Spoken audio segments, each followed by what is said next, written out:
Breaking news as Republicans are totally terrified of this weekend's No Kings protest, and rightfully so, as it is expected to be perhaps the largest protest in this nation's history.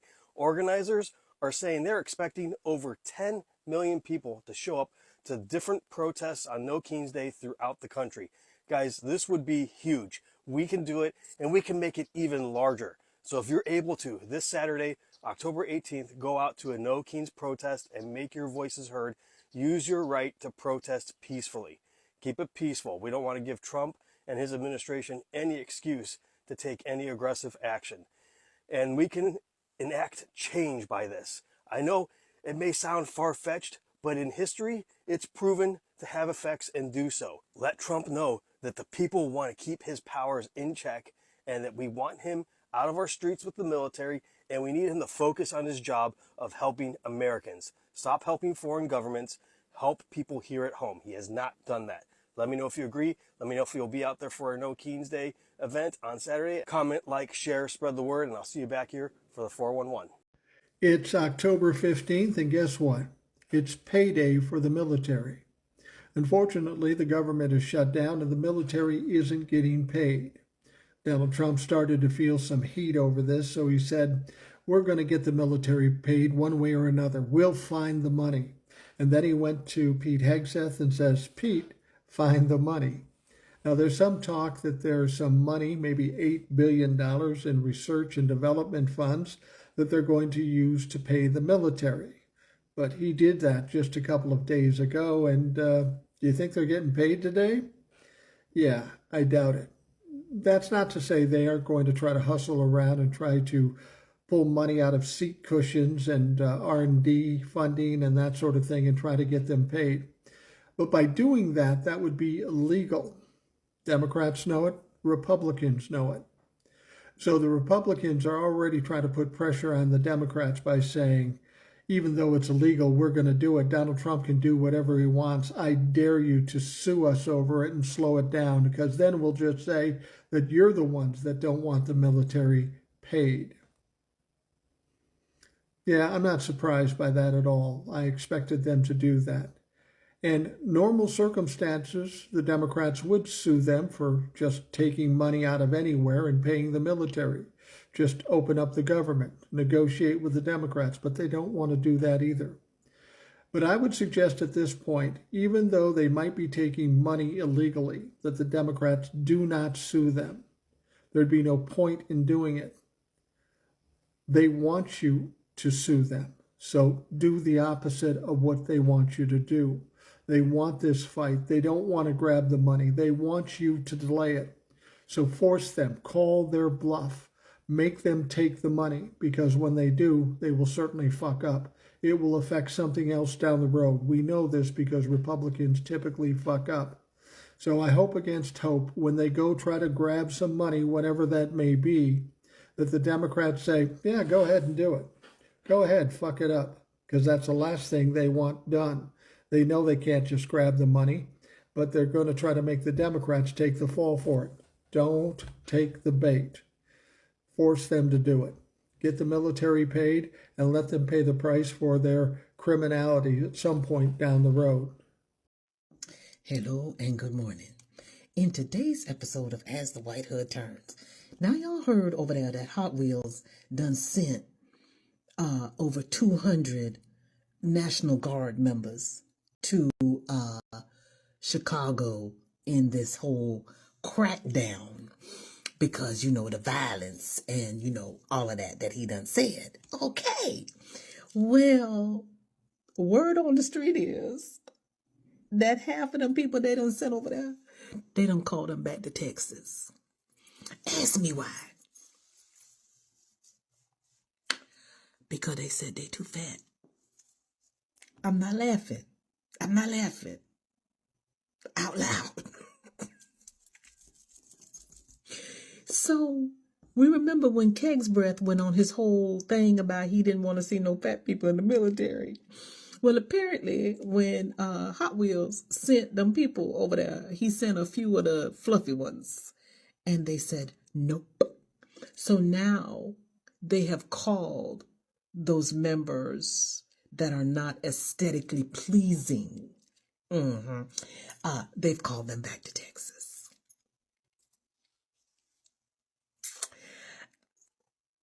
I don't know how to feel, because we know that just because someone presents as overweight doesn't mean that they're actually overweight or that they're not in good health, right? But because we have a Secretary of Defense that only looks at appearance, I guess, and not whether they are actually ready to do the job that they are called to do. If this ain't the dumbest fuck around and find out that I've ever heard of, this is it. Because now y'all just look stupid. Oh, okay, bye. Let's talk about that young Republican group chat that got leaked. If you don't know what I'm talking about, please go Google it, because I quite literally cannot repeat the things that were said in it on this app without getting banned. But I just wanted to say, number one, that my jaw did not hit the floor. Like, we know that a lot of men, especially young white men right now, think and feel and speak that way. But also, number two, this really goes back to my thoughts about dating right now. I have a friend on here, Millennial Mia, who talks about being retired from dating as a woman in her 30s, and I feel basically the same way. And the reason why is because of things like this. Like, someone can take you to dinner and say nice things to your face and make you believe that they align with you, but then behind closed doors, they're in group chats using the N-word and praising the guy with the mustache and all of that crazy stuff. On top of that, we're using apps, right, to swipe right, swipe left, and we are met with trying to decipher who's telling the truth and who's not, and also who is secretly a part of group texts like that, or ICE agents, or whatever. So, new rules for dating me. You better show up to the date, be serious about your political views. I want to see your voting registration. I want to see your voting record. And for heaven's sake, I really, really want to see a recent panel on all of the STDs you could possibly have.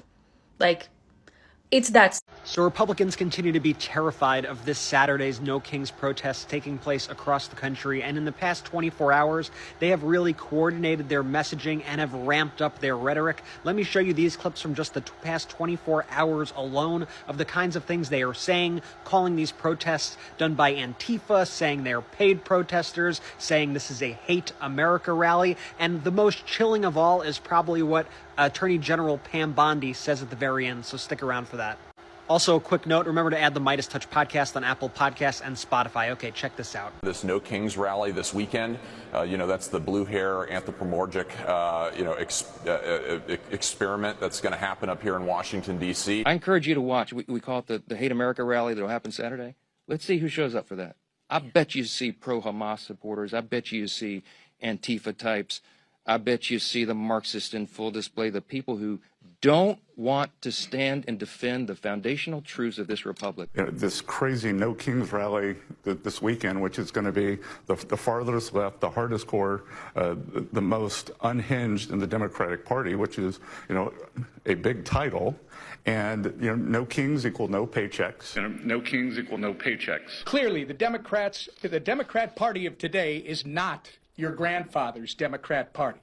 They care about one thing and one thing only: appeasing the radical pro-terrorist wing of their party. The same crowd planning to protest at their I Hate America rally this weekend. Well, one of the things that I hope Cass Patel and Pam Bondi are looking into is, the funding of these groups. Who pays for the buses to bus a lot of these folks in? Who pays for the trucks that have riot gear that they hand out to the peaceful protesters? Again, I hope they are peaceful here, the No Kings protest or whatever.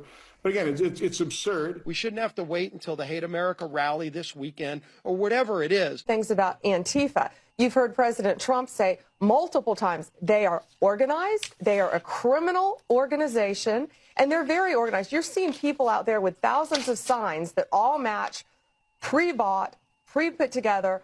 They're organized and someone is funding it. We're going to get to the funding of Antifa. We're going to get to the root of Antifa, and we are going to find and charge all of those people who are causing this chaos. Everyone wants to know what's going to happen next in America. Well, we know what's going to happen because it has happened in many places, in many times, and when you understand history, the future is not a mystery. So here's the historical pattern, 8 stages that consistently take place when a democracy chooses dictatorship. And there's much more cultural analysis at culturalperspective.com. So here's how it works. The first stage is pressure, an economic shock like the 2008 housing crisis, rising inequality, fear, cultural conflict. These stress the system and people stop trusting it. And that's how it began in the United States. 2008 shattered economic confidence. Inequality soared. Social media turned Americans against each other. Americans didn't want democracy anymore. They wanted revenge. Then comes the outsider. This is stage 2, the anti-system leader who promises to drain the swamp. Trump didn't rise because of policy. He's never had one. He rose because he promised to fix every problem, and he took action. That's what people were desperate for, even if they knew he was lying and that the actions he took made things worse. At least somebody was doing something. Stage 3, the corrosion. This is where the would-be dictator starts to attack the system and the institutions. Judges, journalists, elections. Truth becomes flexible. Loyalty replaces law. Stages 4 and 5 is where this turns into actions. Courts are packed, watchdogs are neutered, law enforcement becomes political. Election laws, gerrymandering, and disinformation predetermine that the dictator will win. The system still looks democratic, but the outcome, it's already decided. Stage 6, co-option and coercion. Power becomes personal. Loyalty is rewarded and opponents are punished. Violence becomes patriotic. And that's where fear replaces government. And stage 7, authoritarianism. At this stage, opposition exists, but it's only on paper, not in practice. Truth is whatever the leader says it is. And America isn't there yet, but it is definitively where it is going. But, once there is a dictator, the next stage is the fall of the dictator, stage 8. History tells us this is how it ends. Authoritarian systems fall the same way they rise, through crisis. Those in power fight among themselves, plus mass resistance. The question is never if the dictator will fall, it's simply when and specifically how he falls. Dictators and their supporters plan for stages 1 through 7, but they don't think about stage 8, or worse for them, what happens after. Do they really think that the populace will just forgive them and move on, pretend nothing happened? That never happens. What happens is imprisonment, exile, execution, or worse, retribution by the mob. It's always the same story with the same unhappy ending for the dictator and his supporters. The United States has fallen apart faster than a Yugoslavian motorcycle. We can fix it in 5 minutes. Hear me out. Tell me if I'm right. Tell me if I'm wrong. I better set down my tea. I might get a little animated with this, because this shit makes my head explode. The freaking injustice of it. Take the money out of politics. You want to fix the United States? Take the money out of politics. That means, okay, calm down. That means our politicians get a paycheck that is commensurate with the average income of the average American in our current society. Number 1. Number 2, they cannot profit from their position in any other way. They cannot trade stocks. They cannot do side hustles. They can't do any bullshit, under the table deals, any of that, right? That's number 2. Now, the big one that I want to see is number 3, and that is make our politicians have the same exact health care that we have to live with, right? In other words, they don't get the ultra premium care that they're getting now, that they get for free for life. They have to pay for their health care, and they have to pay the same premiums that we have to pay. And they get the same quality of care that we get in society as the average American. You want to see our healthcare system explode for the better and become incredibly off the hinges great? Make that happen. Now, here's what would happen if we instituted all of those things. everybody in politics, with the exception of maybe a very few, would instantly leave, and they would be replaced by people that had more sincere motives. Because being a politician was meant to be a position of public service. And being a public servant was never supposed to be a path to wealth. And yet, this is what we have on both sides of the aisle.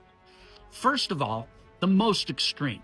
We see the POTUS, Donald Trump, making billions of dollars exploiting his position in office. He made an illegal meme coin so that he could get paid under the table, shadow payments by who knows who for who knows what favors he's trading, and it's all shadow. None of it's traceable. That's number one. Number two, things like his son-in-law getting $2 billion from the Saudis. And even something really petty. He's such a grifter. Even petty bullshit like selling golden tennis shoes and Bibles. I mean, how proud does that make you to be an American when you see our POTUS turn the White House into a flea market selling garbage like that, just so he can make a few bucks and profit a little bit more from his position in office? Now, okay, I don't want to go down that path. Now, on the left is not immune to this shit. For example, look at Nancy Pelosi. Made millions and millions and millions of dollars trading stocks. Insider trading, by the way, which if you and I did what she did, we would go to jail. Because she has information that guarantees that she can make the right trades. She knows ahead of time who is going to vote on what legislation that is going to affect what companies in certain ways. So she knows ahead of time what stocks to buy and sell. And she has done that to great effect, lining her own pockets to the tune of millions of dollars. So again, if we were to institute those three simple things, you would see 99% of our politicians instantly leave office, because it would no longer be a way for them to be fucking pirates and line their own fucking pockets anymore. It's that simple. And instead, we would have people like we're supposed to have that would actually be representatives of our society. Does that make sense to anybody? Now, the next question is, how do we do this? We need to rise up as a people and say, we're not going to put up with this bullshit anymore. Watching our politicians become multimillionaires and even multi-billionaires at the cost of us, the citizens of our society. You're supposed to serve us, not serve yourself. How do we stand up and do that? When are we going to stand up and do that? When are we going to insist? When are we going to rebel? When are we going to revolt that this shit stops here and now? You tell me. This is my take on the argument between Mark Lamont Hill and Queen's Flip. Some of you may have seen this argument, some of you may have not, but two of the hosts of the Joe Budden podcast went at it, okay? Mark Lamont Hill and Queen's Flip. Now, the subject of their conversation is kind of irrelevant, but it got to a point where Queen's Flip started going after Mark Lamont Hill, saying that basically like he uses all of these big words to try and win the argument. And because he doesn't always know what Mark Lamont Hill is talking about, he takes offense to it. This is something that's very common among not just our people, but people in general. And it's something that I've dealt with so much growing up in Brooklyn, New York. It's a lot of Queen's Flips walking the streets where I come from. And what they are is basically confident, loud, but stupid. And they really don't care about, trying to become smarter. They don't care about becoming more informed. They don't care about being intellectual or educated. Because as long as they can take their logical fallacies and connect them in their minds, if they can fit the puzzle together in their minds, regardless of if the pieces are meant to go together, that's all that matters to people like him. And because of that, he's not interested in gathering information. And if anybody comes to him with information, with big words, he gets insecure about that, and that frustrates him. And because he can't acknowledge the insecurity that he has in his own intellectual prowess, going up against someone like Mark Hill, what they always resort to is trying to gaslight, intimidate, or insult the other person. Because if they can just take the smart person out of their character and make them act on their level, which is not smart, they feel like they won. It doesn't even matter what was being talked about. They now feel like they're on the same playing field as the person they were just insecure talking to. Now you flip that on Mark Lamont Hill's end, all right? He has been ambushed. He thought that they were having a civil conversation where they could pull apart the information that was shared and then go back and forth. Whether they agreed with it or not, they would be able to have a discussion. The more Mark tries to share information, the more Queen's Flip starts behaving the way he's behaving. That is very frustrating to the person who actually has the knowledge. And they start thinking, why am I even having this discussion with you? Like, why am I even talking to you when you've made it very clear that you don't know the subject, you don't care to know the subject, and because you don't care to know the subject, you're going to go out of your way to insult me and my intelligence. I'm not doing this, and I'm not putting up with it anymore. The truth is, and I've felt this way for a long time, Mark Lamont Hill is too good to be on that show, okay? This is a man who has been on CNN. This is a man who has written books. He does not need to be on the Joe Budden podcast. He does not. And people like Queen's Flip, you just need to find some self-confidence, my man. Like, honestly, you can admit that you don't know something, okay? You can admit that you don't know it, and we can walk away from the conversation. But the fact that you don't have the emotional maturity to do that says a lot about you, and it says a lot about the people on that podcast who let all of this unfold. It's about 8:15 p.m. West Coast time on Tuesday. I think it's October 14th.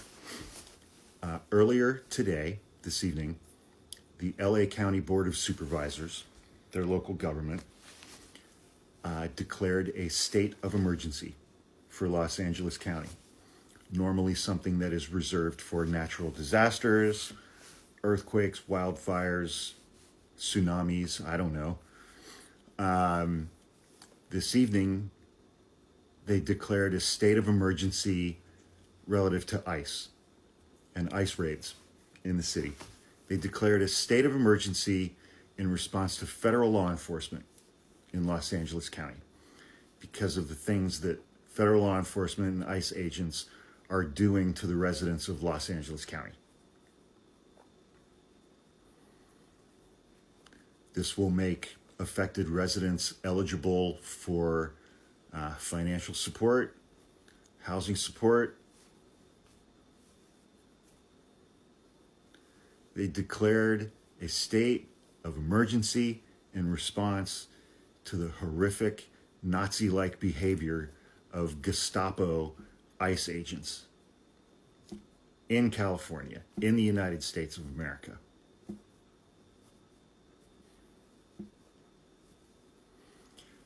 I firmly believe that this administration is going to take advantage of the No Kings protests this coming Saturday all across the United States to start a shitload of violence. Because that's what ICE agents are doing. They're going around the country and they are starting violence. Please be careful on Saturday.